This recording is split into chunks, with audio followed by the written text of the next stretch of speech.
جو ہمارے اوپر ہے۔ سرکار کی محفل میں ایک پھٹے حال میں شخص ایک ادھڑے ہوئے کپڑوں کے ساتھ داخل ہوا اور کہنا انا غریب۔ نبی نے فرمایا تم غریب نہیں ہو، الغرباء اربعۃ، غریب تو 4 چیزیں ہیں۔ ایک صلوات پڑھیں محمد والے۔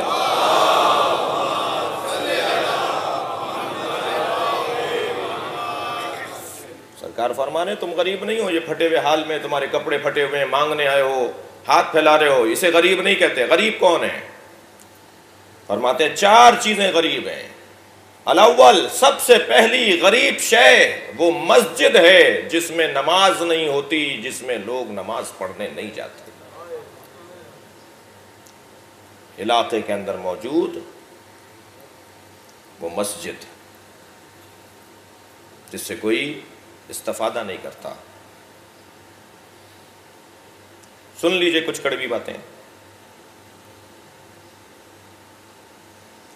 بڑی موٹی موٹی کمزوریاں ہیں سنیوں میں، دور نہیں کریں گے تو عزت نہیں پائیں گے۔ عظمتیں، رفعتیں، بلندیاں، سرفرازیاں پابند نہیں ہیں، وہ کہیں اور چلی جاتی ہیں، وہ ہماری خریدی ہوئی چیزیں نہیں ہیں۔ وہ جب نااہلوں کو دیکھتی ہیں تو جگہ چھوڑ دیتی ہیں۔ کچھ موٹی موٹی کمزوریاں شیعوں کی ہیں۔ شیعوں کی موٹی کمزوریوں میں عزیزان گرامی ایک بڑی کمزوری ہے، ہماری مسجدوں کا وہ احترام نہیں ہے جس کے جلوے میں آپ کو بتا دوں۔ ہندوستانی فیملیوں میں، ہندوستانی خانوادوں میں ایک چلا آ رہا ہے طویل مدت سے کہ ایصال ثواب کی مجلسیں مغربین سے پہلے ہوں گی۔ پہلے تو اس پہ ذرا غور کر لیجئے کہ کوئی بہت ضروری ہے یہ۔ شاید اس زمانے میں روشنی کا انتظام اچھا نہیں تھا، لوگ دور دراز کا سفر طے کر کے دیہات سے آتے تھے یا ایک دیہات سے دوسرے دیہات میں جاتے تھے، انہیں سورج ڈوبنے سے پہلے اپنے وطن لوٹنا تھا، اس لیے مغرب سے پہلے ہی فاتحہ ہو جاتی تھی اور لوگ اپنے گھروں کو چلے جاتے تھے۔ زمانہ بدل گیا ہے، طور طریقے تبدیل ہو گئے ہیں، زمانے کی ترقی مادی طور پر بہت روشن ہے۔ کیا کوئی وحی منزل ہے، کوئی قرآن کی آیت ہے، کوئی حدیث میں آیا ہے کہ مغرب سے پہلے ہی مغرب سے پہلے ہی فاتحہ ہوگی اور مغرب سے پہلے ہی ایصال ثواب سویم چیلوم کی مجلسیں ہوں گی؟ اسے قبل ظہر کیوں نہیں کر لیتے؟ اسے بعد از مغرب کیوں نہیں کر لیتے؟ اور عین نماز کے موقع پر، جماعت کے موقع پر فاتحہ ہو رہی ہوتی ہے، اور افسوس تف ہے، ذلت کا سامنا کروا رہی ہے قوم کی ایک بہت بڑی جماعت، پوری شیعہ قوم کو شرمندہ کر رہی ہے۔ آپ جہاں رہتے ہیں ہمیں احساس کرنا ہوگا کہ ہمارے ساتھ اور کون کون ہمیں دیکھ رہا ہوتا ہے۔ البتہ یہ بہت اچھی نیت نہیں ہے کہ کسی اور کو دکھانے کے لیے ایسا کیا جائے، بات صحیح نہیں ہے۔ اذان ہو رہی ہوتی ہے اور لوگ مسجد سے باہر نکل رہے ہوتے ہیں، اعلان ہوتا ہے فاتحہ مرحوم کے گھر پر ہوگی۔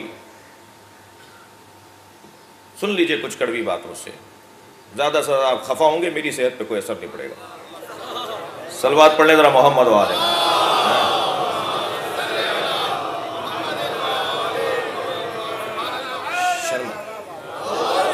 شرمندگی کا سامنا کرنا پڑتا ہے۔ لوگ مسجد میں داخل ہو رہے ہیں پوری دنیا کے اندر، پورے شہر کے اندر، اور شیعوں کا ایک طبقہ، میں 20% کی بات نہیں کر رہا، 20% مجھ سے ناراض نہ ہو، ایک بڑا طبقہ جو ہے وہ مسجد سے باہر نکل رہا ہوتا ہے۔ فاتحہ جی گھر پہ ہوگی، اس پہ ذرا نظر ثانی فرمائیے۔ ہم خطیبوں کی بھی کمزوریاں ہیں۔ میں اگر طے کر لوں کہ مجھے مغرب سے پہلے والی مجلس پڑھنی نہیں ہے جی، میں اگر ہمت کر لوں کہ نہیں صاحب اس وقت میں مجلس نہیں پڑھتا، مجلس پڑھنا میرا کام ہے، مگر انتظام، انصرام، اوقات کا تعین تو مجھے حق ہے نا، میں منع کر دوں نہ پڑھوں؟ پیغام دے رہا ہوں ذاکرین کو، خطبہ کو، خدا کے لیے شخص کو نہ بچائیے، شخصیت کو بچائیے۔ میں اور لفظ بہتر کروں، شیعہ نہ بچائیے، شیعت کو بچائیے، اس لیے کہ یہ شیعہ تو چند دن بعد مر جائے گا، جو چیز باقی رہے گی وہ تشیع ہے، جسے باقی رکھنا ہے وہ نظریہ ہے۔ مسجدیں ہماری غریب ہیں، مسجدیں ہماری مسکین ہیں، مسجدوں کا حال ہمارا اچھا نہیں ہے، ہمارے گھروں سے زیادہ اچھی ہماری مسجدیں ہونی چاہیے، مگر ایسا نہیں ہے۔ کسی دن اگر موقع لگا، اور میرے مضمون میں بھی ہے کہ جنت کے جو 8 دروازے ہیں نا، 8 دروازوں پر 4 کلمات لکھے ہوئے ہیں، ایک کلمہ مشترک ہے ہر دروازے پر، اور 4 مختلف کلمات لکھے ہوئے ہیں۔ ان میں سے ایک دروازے پر مسجد کی خدمت کرنے والوں کی عظمت لکھی ہوئی ہے۔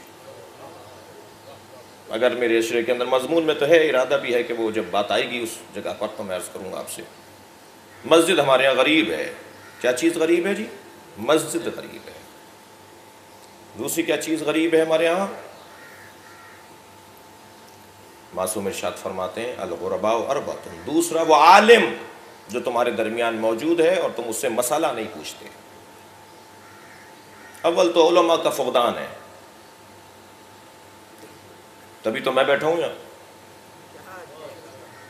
بھائی بول دیجئے، میں اپنی برائی کر رہا ہوں تو اس میں جو آپ کے سامنے بیٹھا ہوں یہ علماء کا فقدان ہے، تبھی تو میں بیٹھا ہوں۔ ہمارے یہاں علماء کا فقدان ہے۔ پشاور کی پیواڑ کی چوٹی سے لے کے کراچی کے ساحل تک 100 عالم نہیں ہیں آپ کے پاس کہ جو آپ کو خطاب بھی کر کے سنائیں، جو مضبوط مفسر بھی ہوں، جو مضبوط محدث بھی ہوں، جو مضبوط عالم بھی ہوں۔ 100 نہیں ہے آپ کے پاس، فقدان ہے پاکستان کے اندر۔ آپ اپنے بچوں کو بھیجنے کو تیار نہیں ہیں۔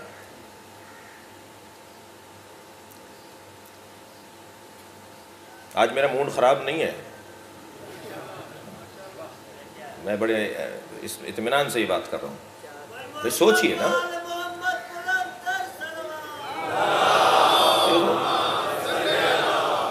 کب ہوں گی یہ باتیں؟ کب ہوں گی یہ باتیں؟ مجھے اتنا تسلی دے دیجئے، کب ہوں گی یہ باتیں؟ کون کرے گا، کب کرے گا، کہاں کرے گا؟ طے کریں نا بھئی، آپ اپنے بچوں کو مدرسے میں بھیجیں گے۔ نجف کا ماحول اب بہت بہتر ہے پہلے سے، قوم کی سرزمین پہ بہت اچھے انتظامات ہیں۔ ہمارے یہ جو پوش علاقوں کے رہنے والے بچے ہیں، یا مثلاً اس مزاج میں پلے ہوئے بچے ہیں کہ جو مزاج تھوڑا سا شاہانہ ہوتا ہے اور تھوڑا سا مرفہ مزاج ہوتا ہے، ان کا انتظام بھی قم میں کیا گیا ہے۔ ان بچوں کے مزاجوں کا بھی خیال رکھا جا رہا ہے ہمارے مدرسوں کے اندر، کہ کسی طرح ان کا دل چھوٹا نہ ہو جائے اور یہ واپس نہ چلے جائیں۔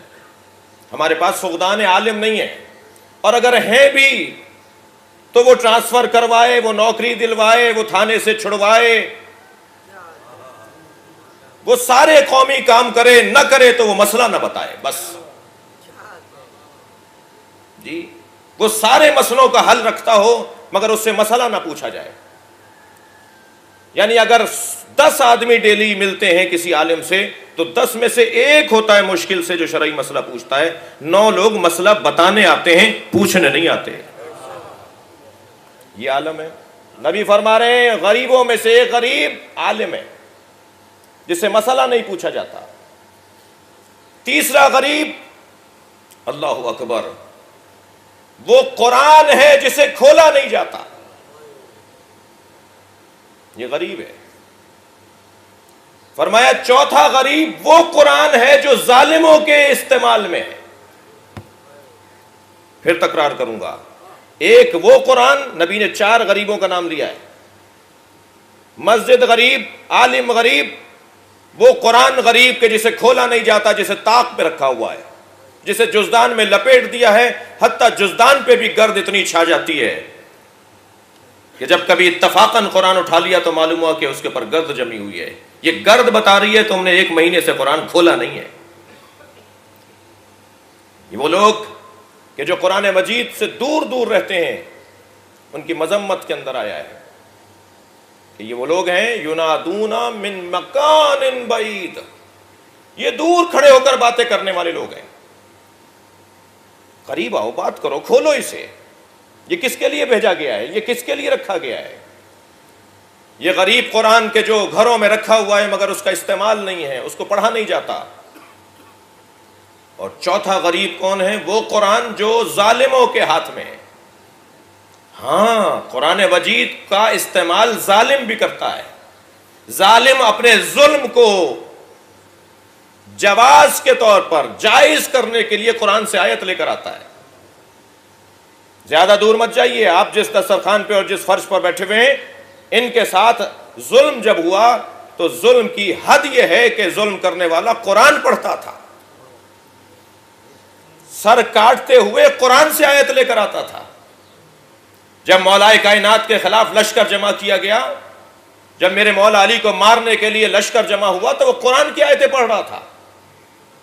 ان الحکم الا للہ، یہی نعرہ تھا نا، یہ قرآن کی آیت ہے. صفینیوں کا کیا نعرہ تھا؟ یہی نعرہ تھا، حکم صرف اللہ کا ہے. اس آیت کو پڑھ کر مولا کو مارنے آئے تھے. علی کے قاتل قرآن پڑھ کے علی کو قتل کر رہے تھے. ظالم کے ہاتھ میں جب قرآن لگ جائے، ظالم کے ہاتھ میں جب قرآن آ جائے، ظالم کے استعمال میں جب قرآن آ جائے تو یہ قرآن غریب ہو جاتا ہے. دربار شام میں جناب زینب کو جب ہاتھوں میں رسیاں باندھ کر کھڑا کیا گیا تو یزید نے جو آیت پڑھی تھی تو کیا تھی؟ اللہم مالک الملک قل اللہم مالک الملک. مالک نے کیا یہ، قرآن کی آیت پڑھی جا رہی تھی، سورہ انعام کے اندر یہ آیت ہے. قرآن غریب ہے کہ جب یہ ظالم کے استعمال میں آ جائے. عزیزان گرامی، کیا